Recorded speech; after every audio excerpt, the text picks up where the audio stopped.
తెలంగాణ మంత్రి మండలి ఇవాళ అత్యవసరంగా సమావేశం కాబోతుంది. సీఎం రేవంత్ రెడ్డి అధ్యక్షతన ఉదయం 11 గంటలకు సచివాలయంలో కేబినెట్ సమావేశం జరగనుంది. గోదావరి బనకచెర్ల ప్రాజెక్టుపై విపక్షాలు ప్రభుత్వంపై దుష్ప్రచారానికి తెరలేపిన నేపథ్యంలో ఈ భేటీపై ప్రాధాన్యత నెలకొంది. సమావేశంలో ప్రధాన అజెండాగా బనకచెర్ల ప్రాజెక్టుపైనే చర్చించబోతున్నట్లుగా తెలుస్తుంది.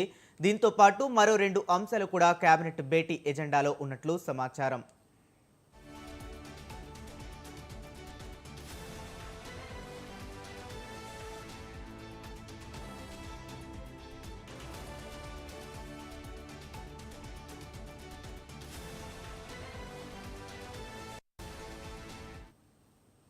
బనకచెర్లకు సంబంధించి ప్రీ ఫిజిబిలిటీ రిపోర్ట్ను సిడబ్ల్యూసీకి ఏపీ ప్రభుత్వం పంపింది. ప్రాజెక్టు లక్ష్యాలు, అంచనా వ్యయం, నీటి వినియోగ వివరాలను రాష్ట్ర నీటిపారుదల శాఖ అధికారులతో పూర్తి వివరాలు తెప్పించుకుని కేబినెట్లో సహచర మంత్రులకు మంత్రి ఉత్తమ్ కుమార్ రెడ్డి వివరించనున్నారు. ఏపీ ప్రభుత్వం చేపట్టబోతున్న ప్రాజెక్టుకు తెలంగాణ ప్రభుత్వం అభ్యంతరం తెలుపుతూ కేంద్ర జలశక్తి మంత్రి సిఆర్ పాటిల్ కలిసిన అంశాలను కేబినెట్లో ప్రస్తావించనున్నారు.